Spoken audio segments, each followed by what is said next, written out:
everyone. Thank you for joining me. The International Monetary Fund made another quite interesting revelation recently, and I would like to share it with you. You may remember that about a week ago, the head of the IMF, Kristalina Georgieva, said that the United States is on an unsustainable fiscal path due to its surging national debt. Well, that's not news in and of itself. It was about time for the IMF to acknowledge it. Well, several days ago, Gina Gopinath, who is IMF First Deputy Managing Director, warned that global trade has started to fragment and it will have an immense negative impact on global economies, including the United States and Europe, of course. Call Lord Yahweh Shem Yahushua, all praise and glory and honor to Yahweh Ba'ashem Yahweh Shai Ba'ashem Rakaha Kwadash. I want to give double honors to my apostles and elders of Great Millstone who rule well. Now listen, man. Listen carefully. All right? Global fragmentation. The IMF is warning of a global fragmentation that's going to affect the United States and Europe. Why? Because of the national debt. You understand? The national debt. 260 trillion. All right. They tell the world that it's 34 trillion, but it's 260 trillion. Stagflation, inflation, no economic growth, rise of unemployment rates. All right. Food prices, gas prices, everything goes up. The debt is over and over, printing money, putting the debt more holes into it. Now the IMF, which is the International Monetary Fund, right? It's the global trade routine. Well, guess what? Now they're saying it's going to be a global fragmentation. And I'm going to get that definition to show you this is all biblical through the spirit of Yahweh Shem Yahushua. This place is done. We're eating, we're having fun. That's why Yahweh Shem Yahushua has given us what we need. But these people out here that are taking for granted Yahweh Shem Yahushua, that are out here being wicked and eating, and all they worrying about is drinking and eating and banqueting, marrying and having these parties and bouquets and all of this, just lusting and eating good and dainties and, just fulfilling the flesh, man. Well, guess what? Yahweh Shem Yahushua got something, and it's all scriptural. Now let's listen. Specifically, the IMF pointed out that widening geopolitical divides are now disrupting trade flows globally, which is something that we've been discussing here for months and months, but it is nice to hear it from the IMF and similar entities finally. And of course, this global trade flow disruption culminated with Yemen blocking the Red Sea as a way to demand ceasefire in Gaza. The IMF says global disruptions of trade facilitate the division of economies into competing blocs. Gopinath said that this is actually something that the world has not experienced since the end of the Cold War. Gopinath said, do you see what she said?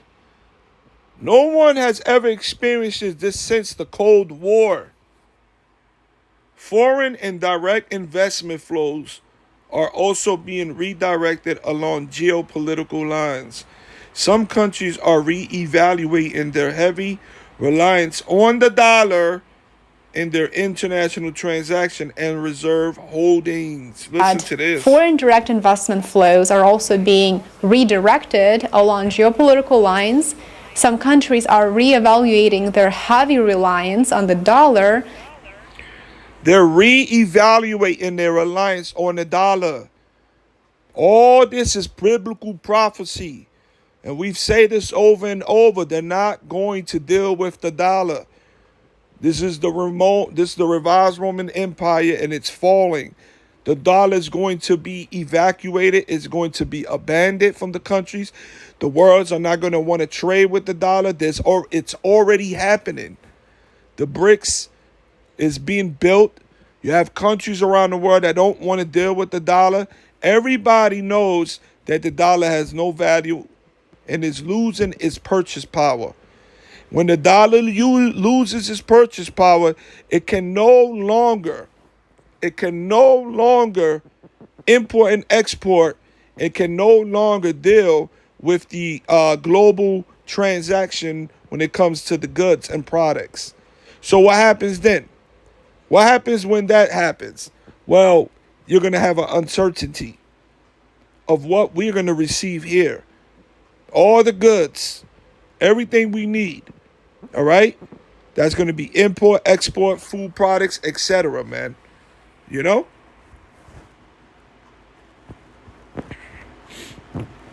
Global fragmentation.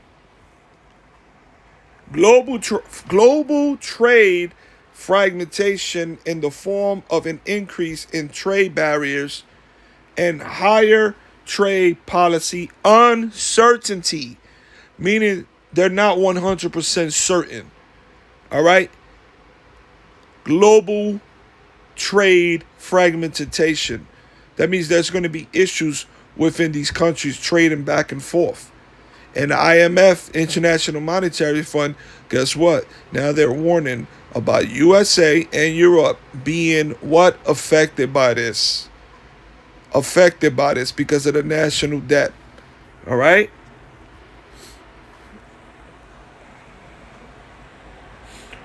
Hey, we got to keep bringing these scriptures out.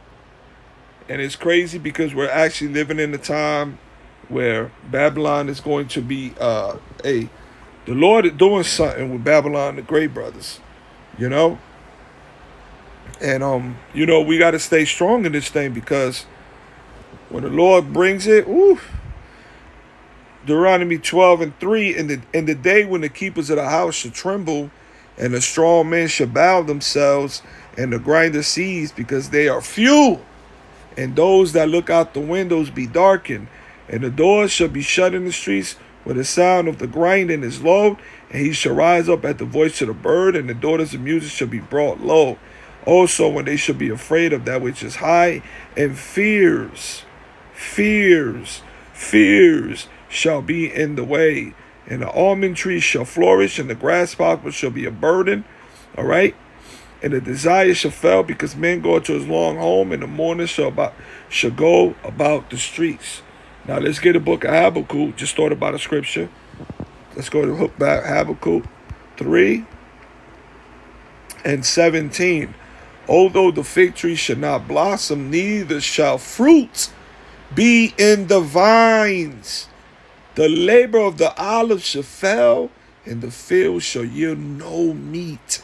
The flock shall be cut off from the fold, and there shall be no herd in the stalls, man. The Lord is going to cut off the trade. The Lord is going to cut off the food supply. The Lord is going to cut off all of that. This is what's coming. And it starts with the dollar collapse. That's what's going on. And this is why we're going to go into that time where, all of this is going to affect Babylon the Great. The Lord is bringing this place low, And, well, guess what?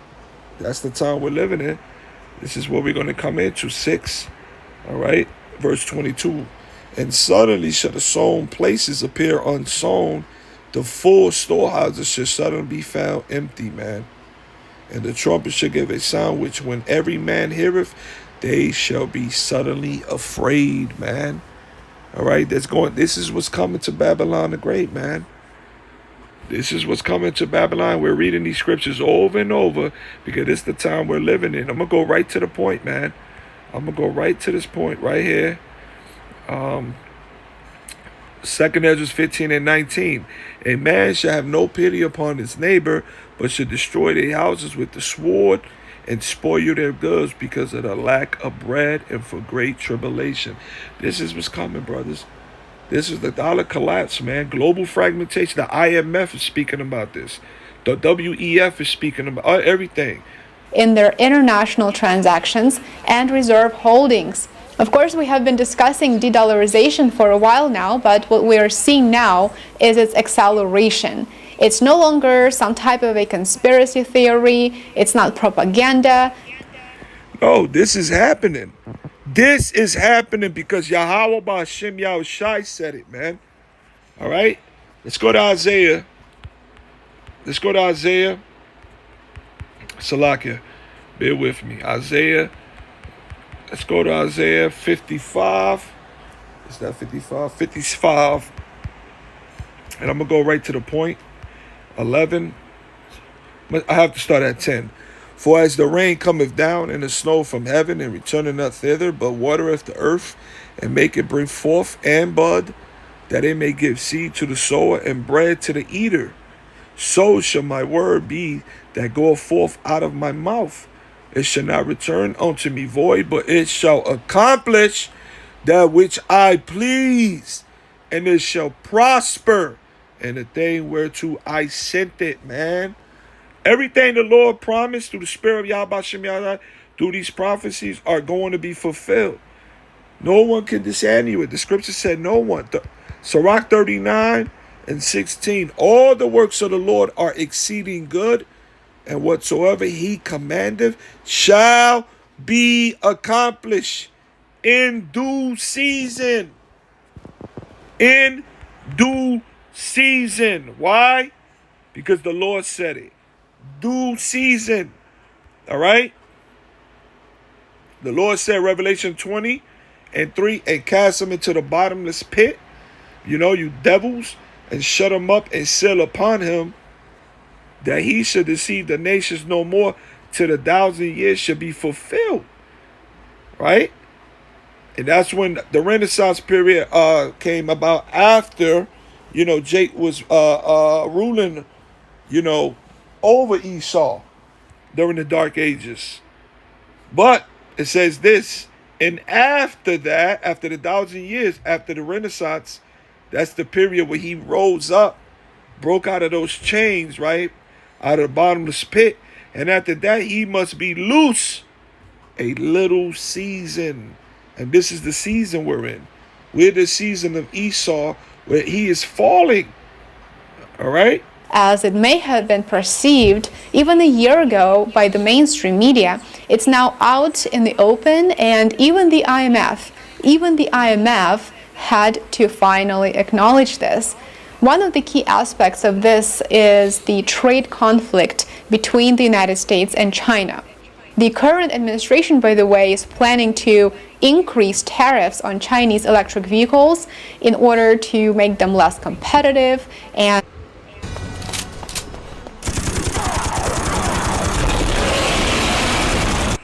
therefore lower demand. Bloomberg even reported that the new tariffs will target not only EVs but also other strategic industries in China.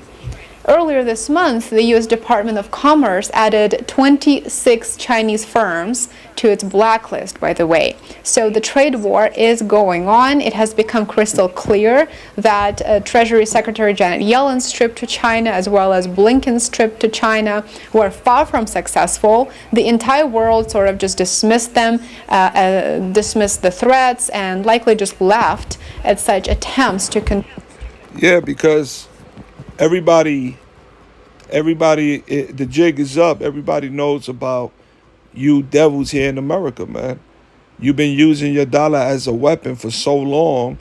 You have killed, you have bullied, you have threatened, you have abused, you have colonized, you have taken over nations and countries. You have got riches over countries. And the other nations know. Let the weak say I'm strong. You know what I'm saying? So now these same nations that didn't have that type of power at one time, well, they can see right through you devils. So you can't go around no more trying to bully your way around. Because I seen when Yellen and Blinken went over there into China, and they would definitely disregard it. And they're not taking any threats no more. All right? Because again, like I said, what makes a nation strong is the economy. And these nations see that the dollar is losing its value, its purchasing power, man. Control China's industrial output. So now we're back to square one, meaning we're back to economic sanctions, which of course is something that will backfire and has already backfired. The IMF highlights. Of course, it backfired when they try to sanction Russia. They try to sanction. That's what they do. You don't want to do what we tell you to do, we're going to sanction you. You don't want to do nothing, we're going to sanction you. Now it's backfiring on them. That this global economic fragmentation is going to result in countries effectively forming blocs that are led by either the United States or China, with some countries possibly choosing to remain non-aligned. Although, in my personal opinion, remaining non-aligned will be more and more difficult as time goes by, because they will likely try to see what sides would provide better alternatives and more value to them. So eventually they will likely have to form alliances, and these alliances are unlikely to be purely economic at this point in time in our day and age. The China-leaning bloc, by the way, has been slowly shifting towards the use of the yuan. Of course, all BRICS nations fall into this category, and if you consider the fact that their combined GDP surpassed that of G7 nations, it's definitely a serious economic threat for the West. Now, the IMF did say something else that is very, very important. I was actually quite shocked to hear this from Gina Gopinath directly. She said that Western sanctions are the primary drivers why central banks increase their gold reserves, and have been doing so for almost 2 years now, as they decrease their dollar foreign exchange reserves. China has been... See? And this is the IMF. Even the IMF. They know the problem is coming from you demons here in Babylon the Great America, the West. All the sanctions that you have done, everything that you have done, you have affected the central banks. You fucked everything up, you devils. All right? Because you're known as Esau, Edom, the devil, the greedy. Your greediness. All right? Greediness. Going back to that word, swallowed up. You know? You have swallowed up riches, and now you shall vomit them. Now it's kicking your ass. Everything is backfiring you. So the IMF is going into it. The WEF already warned about the dollar collapsing. This is what's going to bring the charagma. This is why the next move is this digital bullshit. Salak, excuse me. And then the charagma. We on our way to the charagma, brothers. It's coming. They're going to sneak it in there. That's why we got to continue to pray. Yahbashim Yah trying to keep us spiritual.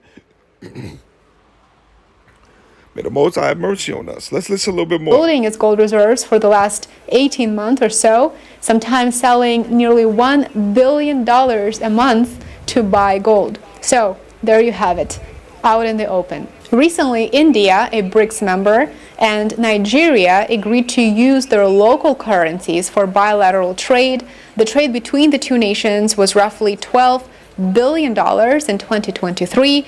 They even signed an official trade agreement to settle transactions in their local currencies. This is not surprising because Nigeria actually already submitted an application to join the BRICS bloc and maybe... Exactly. Another country wanting to join the BRICS. Everybody wants to jump on the good team because everybody knows that the BRICS are going to overpower and de-dollarize the dollar. No one wants to deal with the dollar. Another country signing up for the BRICS, man. Submitted later this year during the summit in Russia in October. I'm sure we will see more of these types of agreements between nations. We see the promises that go into your life's work, and they deserve nothing less than a life In the coming months, and I think so because as economies have slowed down, using local currencies instead of the US dollar, which if you use the United States dollar, you're effectively supporting. So now, Nigeria and all these different countries that don't want to deal with the dollar, they're doing bilateral trade with their own local currency. They're not using the dollar as the IMF, International Monetary Fund, to do trade. You see what I'm saying? Everybody's ditching the dollar. This place is out of here. Supporting U.S. economy. So using local currencies instead of the U.S. dollar will help countries make their currencies stronger and therefore contribute to their own economic growth. Why would they want to continue using only the dollar at this point in time? They now have options, they have alternatives, and it is quite clear that they're going to take advantage of these new options. And I do want to remind you that once countries ditch the dollar for trade, which we're seeing happening as we speak, the US dollar will return to the United States, which will lead to hyperinflation in America. The banking industry and finance companies are likely going to be affected the most if and when that happens, and this is because foreign exchanges will decline. The IMF even said that we could see a broad retreat from global rules of trade engagement, and with that, a significant reversal of the gains from economic integration as countries grow increasingly fragmented. With that being said, it is absolutely clear that there are massive changes on the horizon, actually around the corner, I should say. These changes were on the horizon a couple of years ago. Now they're clearly just a couple of steps away. And with that, we're seeing these statements of fact that we've known all along appear more and more often. Remember to like, subscribe, and share. And there you go, brothers. It's over, man, for Babylon the Great. Lord willing, you're edified in the spirit, trying to keep you updated as much as I can when I can. Call Lord Yahweh Shem Yahushai. All praise and glory and honor to Yahweh Shem Yahushai, Ba'ashem Rakah HaKodash. Double honors to my apostles and elders of Great Millstone. Shalom.